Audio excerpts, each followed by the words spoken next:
Thanks for joining us for Religious Hard Talk. I'm Ian Boyne, former gang crew leader. Jernell R. Boyne is our guest. This is a man who was a preacher, who was bringing many persons to Christ, but who later, not before, later, took to the gun, became disillusioned with God and with the church after he lost two members of his family to gunmen. He didn't experience the love that he should have from Christians. He turned away from the church and turned to the life of a gang leader. He was known in the Barbican area as the one who ran the unruly crew. Well, now, in the last 10 years, he has come back to the Lord and has done a lot of evangelistic work in the Caribbean. He claims to have led hundreds of persons to Christ. He tells his absorbing story this evening on Religious Hard Talk. We thank you for your company. Evangelist Jerry, good to have you. Yes, on the show, privilege, man. Great to have you. We know the book is coming, but you know, we are doing our thing even before the book. Tell us about your early life and what the circumstances of your early life were like there in Barbican. You're from a family of 12, so it must have been economically difficult for you. Yeah, man. Well, let me say good evening. It's good evening. Good evening to Jamaica and the world. Yeah, it's a privilege to be here with Mr. Ian Boyne, right? Grow up, watch your program and all of that.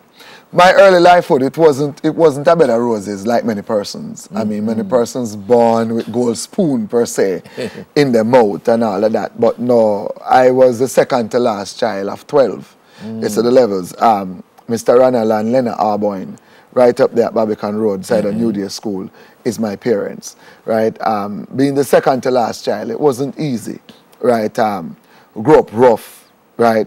Being on the street. Wiping, the street? Yeah, man, wiping car glass. You're one of those wiping car glass on yes, the road? Man, right at Four Roads gas station, a Texaco gas station that was owned by Hyde, Mr. Hyde. Yes. Right? They allowed me to stay there and wipe car glass. I used to wipe car glass. Yes, man, right there I used to wipe car glass. And, you know, being on the street, it dropped into a lot of things, right? I mean, you know, school through the window and all of these things. So you weren't going to school? No. I mean, my father trying best, right? So you stopped from about early? Boy, I can't even remember, you know. I learned to spell Jerry from the Tom and Jerry cartoon, you know. That's what you learned to spell it? Yeah. From the Tom and Jerry cartoon, right? I mean, up to when you were a big man, you couldn't read. I mean, I now start learning. Just now you start learning. Yeah, I mean, and I'm getting better daily because the wife I have sat with me and teaching me. Yeah. Right now, as we speak. You see. But a whole heap of years of your life, you couldn't read anything. Couldn't read. You give me my name Pambola, I meet it 50 times and belch 40. Yes. Real thing, right? And it goes to show you that, I mean, don't care where your position at. Don't care where you start at, right? The minute you get God in your life, things can change. Things can change because where I'm at now, I'm traveling the world, preaching the gospel, and if I don't have people don't know. Yes. Listen, now I'm listen to me flow in this interview. Yeah, that's right. There was a time, articulate, there was a time I couldn't, you know, hear me, I put was where word figure, and all of them kind of thing there. Yes. But God has been a good God, right? So being on the streets, being on the street, wiping car glass, begging a 10 cent and 5 cent, nothing couldn't happen. Right? My father sometimes don't even want to see you. You see the levels? And since I become a man, I understand that it's not hate him really hate you. Yes. But them days they having 12 children around you. And you don't have what to give them sometimes. It can be ticklish. So you just allow that one there for doing one thing, that one there for go where you want to go. And who for take that one there, take that one there. I saw the things said. Right? And I remember one day I was hungry on the street. I was going on 9. I was really hungry. I decided to I go to New Day school gate and any pitney me see come out with their lunch. I beat them up and take the lunch. Yes. Right? Because I'm hungry. And I saw a young man walking up the street. Light complexion, they could have called him white boy. Right? And when New Day come from? No, I come from down the road, like Beresford Crescent side. So, you know, I have to pass New Day School to come up to Barbican Road. And I saw him walking and eating a bun. And I turned to him and I said, yo, Bridget, you know, say me hungry. Give me a piece of the bun now. And he gave me all the bun he had in his hand. And then turned and said to me, come me show you where me live. And every morning, I have breakfast at this time. And evening, I come from school at this time, lunch, dinner at this time. Just come and knock the gate 3 times. Serious? And I go, no, see you out there. The youth said that to you? Yeah, man, Franklin Biles. Frankie look at me and when we did that for about 3-4 weeks. So him living in the same Barbican area? No, man, him living at the residential area, what we call the rich area. The rich part of it. And he look rich to become complexion. Yes. Levels. Yeah. So you know what me are talking, you know, when you pass New Day School like you're going Wars. Right? They turn it in a one way now, so you have to go all the way around. And before you go down Old Church Street, you have that. So that's where... Yeah, right in the corner around there, so Beresford Crescent. Right? Them say you can come in out. Knock the gate 3 times. We know it's you. So I'm going to say, bam, something, me now miss. Knock the gate. And he come out with part-time breakfast and give me. Me eat up and in quick run going back with the plate. Right? Dinner time. We did that for about 3-4 weeks. And his mother never know what was going on. His brother never know what was going on because his mother, Georgiana Biles, she has 2 biological children. And it's 2 boys, Roderick and Frankie. And one day she decided to follow him to see what he's doing with the food. And she come book me up at the gate. She never chased me away, she never turned me away, she never tell me what me I do, dirty boy, I do a guitar, the grandstand you come from, whatever. She took me in. Now at that age... She took you in what? You mean in the house? Yeah, man, she took me in.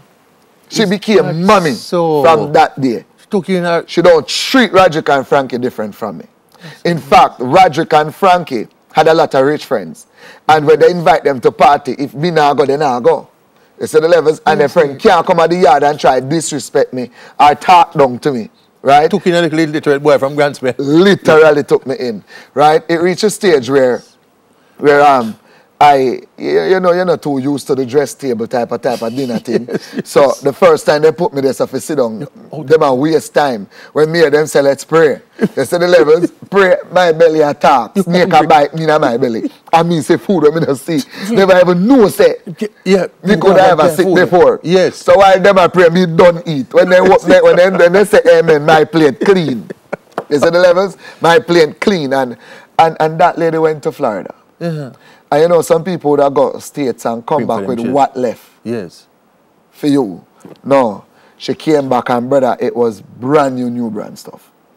And they tried their best to give me education, you know. But me get stubborn because me in a high society yard now. Yes. So me no want to think about school or nothing because they even go as far as get me the Hooked and Phonics package. Yes. Back in the day, them little cassette there. Yes. Right? And when them take me up 2 hours with that, by the time they look me gone up the road.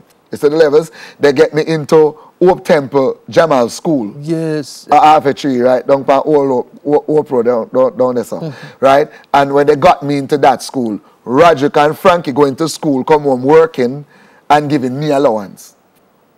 You see the levels? They tried with you? They more than tried with me.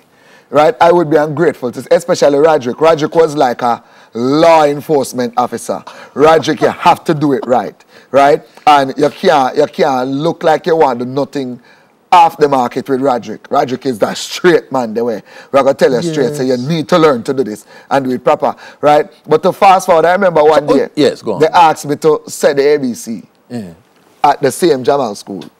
And I think I stopped at D. Couldn't go no further? Couldn't go no further, and the class laugh. Mr. Boy, I take up my bag and I tell them some colors. Teacher, everybody get some colors. Get some colors that day. The sky's the limit. And from that day, when they thought I am in school, me up Grantspen Road. Oh, so they didn't know you weren't going to school. Me up Grantspen Road. After that humiliation. When Frankie found out, Frankie was the easy one, not Roderick. Roderick is that man who decides so you have to learn and you have to get it right. Even though he was about 4 years older than I am. Yes. Right? The other day, Father's Day, I had to tell him thanks and apologize because, you know, I do a lot of things that get him upset. But I am who I am today because those principles that was instilled in me. Took you hold on at this point. I told you it was going to be an absorbing story. This is a man who was barely literate up to recently, but articulate, he certainly is. He has much more for us when we come back from our first break on Religious Hard Talk.